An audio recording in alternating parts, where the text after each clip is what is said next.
আসসালামু আলাইকুম বন্ধুরা, আজকে আবারও একটা রান্নার রেসিপি নিয়ে আপনাদের সামনে চলে এসেছি। তো বন্ধুরা, আজকে রেসিপি হলো পমফ্রেট মাছের ঝোল। সর্ষে পোস্ত ছাড়াই এই সুস্বাদু রেসিপিটা আজকে আপনাদের সঙ্গে শেয়ার করছি বন্ধুরা। এটা কিন্তু রেসিপিটার শেষের লুক প্রথমেই আপনাদের সামনে তুলে ধরেছি। দেখতে কত সুন্দর লাগছে দেখুন বন্ধুরা, এটা কিন্তু খেতেও হয়েছিল অসাধারণ বন্ধুরা। তো চলুন বন্ধুরা, মূল পর্বে যাওয়া যাক। তো এখানে আমি 6 পিস পমফ্রেট মাছ নিয়ে নিয়েছি বন্ধুরা, আমার পরিবারের সদস্য সংখ্যা অনুযায়ী। তো আপনারা আপনাদের পরিবারের সদস্য সংখ্যা অনুযায়ী নেবেন বন্ধুরা। তো এই মাছটাকে এখন আমি অফ ক্যামেরায় বেছে ধুয়ে পরিষ্কার করে দিয়ে চলে আসবো বন্ধুরা।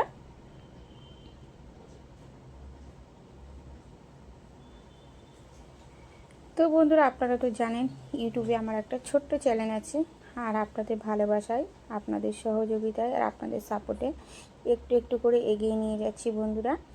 তো আপনারা এইভাবেই আমাকে সাপোর্ট করবেন, আমাকে ভালোবাসবেন আর আমার পাশে থাকবেন বন্ধুরা, যাতে আমি আগামী দিনে আরও এগিয়ে যেতে পারি। তো এদিকে তো অফ ক্যামেরায় আমি মাছটাকে কেটে ধুয়ে পরিষ্কার করে নিয়ে চলে এসেছি বন্ধুরা দেখুন। আর এই মাছটা কিন্তু একদম সাদার উপর মতো চকচক করছে। মাছটাকে কেটে ধুয়ে পরিষ্কার করে নিয়েছি, আর মাঝখান দিয়ে ছুরি দিয়ে একটু একটু করে কেটে দিয়েছি বন্ধুরা, যাতে তেল মশলাগুলো মাছের মধ্যে চলে যেতে পারে। তারপর এখানে সমস্ত রকমের উপকরণগুলোকেও আমি রেডি করে নিলাম বন্ধুরা। যেহেতু ভিডিও বানাবো, তো সেই জন্য তো একটু সুন্দর করে সব কিছু গুছিয়ে নিতেই হয় বন্ধুরা।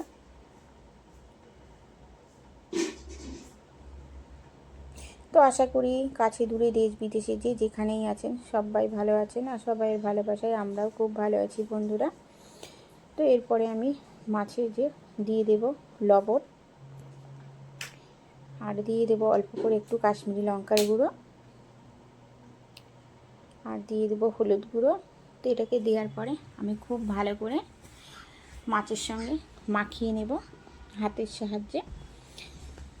তো এখানে আমি তো খুব ভালো করে মাখিয়ে নিচ্ছি বন্ধুরা দেখুন, যাতে মশলাগুলো মাছের মধ্যে চলে যেতে পারে।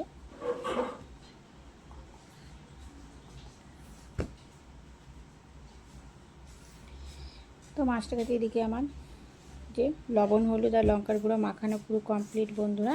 এরপরে আমি চলে এলাম গ্যাসের কাছে। তো গ্যাসেতে আমি একটা কড়া বসিয়ে দিলাম, আর কড়াটা আমার গরম হয়ে গেছে। কড়াতে দিয়ে দেবো পরিমাণ মতো সরিষার তেল। তেলটা আমার খুব ভালো করে গরম হয়ে গেছে। এরপরে দিয়ে দিলাম মাছগুলোকে। তো আমি এখানে 2 পিস করে মাছ ভাজবো বন্ধুরা, যেহেতু মাছটা খুব নরম, তাই আমি সাবধানতা অবলম্বন করেই মাছগুলোকে ভেজে নেব বন্ধুরা, নাহলে মাছগুলো ভেঙে যেতে পারে। তো এক পিঠ হয়ে গেছে, আমি এই যে আরেক পিঠ উল্টে দেব বন্ধুরা। তো মাছগুলো তো আমার এক পিঠ হয়ে গেছে, তারপরে এক পিঠ এই যে উল্টে দিলাম। তো এখানে মাছগুলো আমার ভাজা হয়ে গেছে, আমি এই মাছগুলোকে তুলে নেব। তো তুলে নেওয়ার পরে আবারও 2 পিস মাছ দিয়ে দিলাম বন্ধুরা। তো দেখুন এখানে আমার সমস্ত মাছটাই আমার ভাজা হয়ে গেছে, মানে আমার 6 পিস মাছই আমার খুব ভালো করে ভাজা হয়ে গেছে বন্ধুরা। তো এবার ওই মাছ ভাজা তেলের মধ্যেই আমি ফোড়নে দিয়ে দেব কালো জিরে। কালো জিরেটা দেওয়ার পরে একটু নাড়াচাড়া করে নেব। কালো জিরেটা একটু নাড়াচাড়া করে নেওয়ার পরে আমি দিয়ে দেব কাঁচা পাকা চিরা কাঁচা লঙ্কা। তো দেওয়ার পরে আবারও একটু নাড়াচাড়া করে নিলাম। নেওয়ার পরে আমি এখানে একটা বড় সাইজের পেঁয়াজ গ্রেট করে রেখেছিলাম, সেই গ্রেট করা পেঁয়াজটাকে আমি ওই তেলের মধ্যে দিয়ে দেব। দিয়ে দেওয়ার পরে কালো জিরে কাঁচা লঙ্কা আর পেঁয়াজটাকে আমি 3-4 মিনিট ধরে নাড়াচাড়া করে নেব।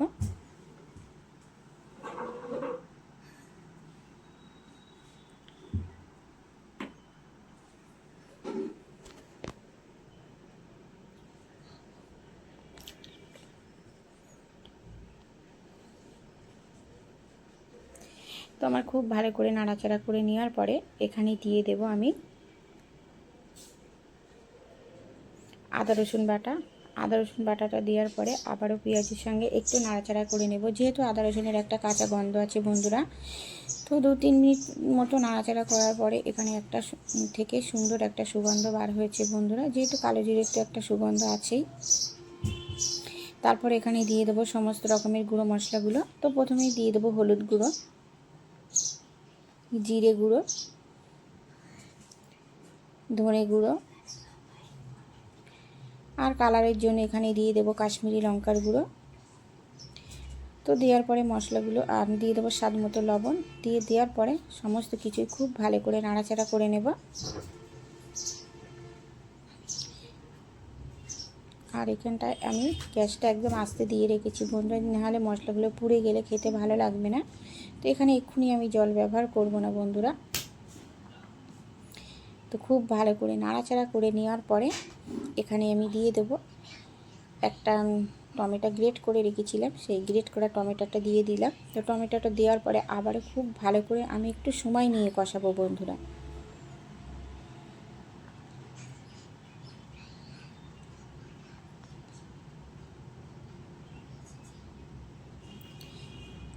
তো খুব ভালো করে এখানে নাড়াচাড়া করে নেওয়ার পরে এখানে আমি দিয়ে দেব যে অল্প করে একটু চিনি দিলে কিন্তু নুন ঝালের ব্যালেন্সটা ঠিক থাকে আর তরকারির স্বাদটা অনেকটাই পাল্টে যায় বন্ধুরা।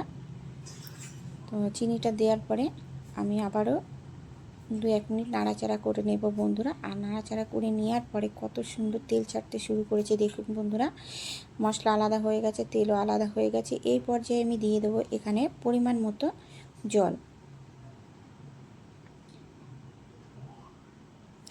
পরিমাণ মতো জলটা দেওয়ার পরে আমি খুব ভালো করে নাড়াচাড়া করে নেব, মানে আমার ঝোলটা ফোটার অপেক্ষায় থাকবো বন্ধুরা। তো বন্ধুরা একটা ভিডিও বানাতে গেলে অনেকটাই পরিশ্রম করতে হয়, অনেকটাই কষ্ট করতে হয় বন্ধুরা। আর যে কোনো কাজই কিন্তু খুব সহজ নয়, প্রত্যেকটা কাজই কঠিন, আর সেটা কিন্তু ধৈর্য সহকারেই করতে হয়। তো যে সমস্ত বন্ধুরা আমার এই ভিডিওটা দেখতে দেখতে এই পর্যায়ে চলে এসেছেন, লাইক করনি বা লাইক দিতে ভুলে গেছে বন্ধুরা, প্লিজ একটা করে লাইক করে দেবেন, কারণ আপনাদের একটা লাইক আমার অন্য একটা ভিডিও বানানোর জন্য উৎসাহিত করে বন্ধুরা। আর আমার রেসিপিটা যদি আপনাদের ভালো লেগে থাকে তাহলে অবশ্যই আপনাদের মতামত আমার কমেন্ট বক্সে রেখে যাবেন বন্ধুরা। তো ঝোলটা আমার খুব ভালো করে ফুটে গেছে। তারপরে এই যে আমার ভেজে রাখা মাছগুলোকে একে একে দিয়ে দেব। তারপর উপর থেকে 3টে কাঁচা লঙ্কা, চিরা কাঁচা লঙ্কা ছড়িয়ে দিলাম, আর দিয়ে দেব কিছুটা ধনেপাতা কুচি।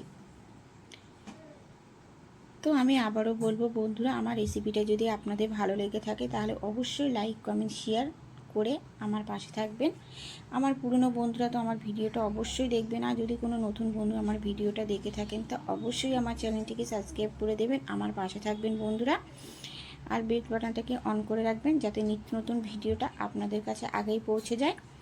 যদি ইউটিউব থেকে আমার ভিডিওটা দেখে থাকেন অবশ্যই আমার চ্যানেলটিকে সাবস্ক্রাইব করে আমার পাশে থাকবেন, আর যদি ফেসবুক থেকে দেখে থাকেন তাহলে আমারকে ফলো করে দেবেন। তো দেখা হচ্ছে অন্য কোনো রেসিপির সঙ্গে, ততক্ষণ আপনারা ভালো থাকবেন, সুস্থ থাকবেন আর সাবধানে থাকবেন। আর নিত্য নতুন ভিডিও দেখার জন্য আমার বেল বাটনটিকে অন করে রাখবেন বন্ধুরা। আজকের মতন আল্লাহ হাফেজ।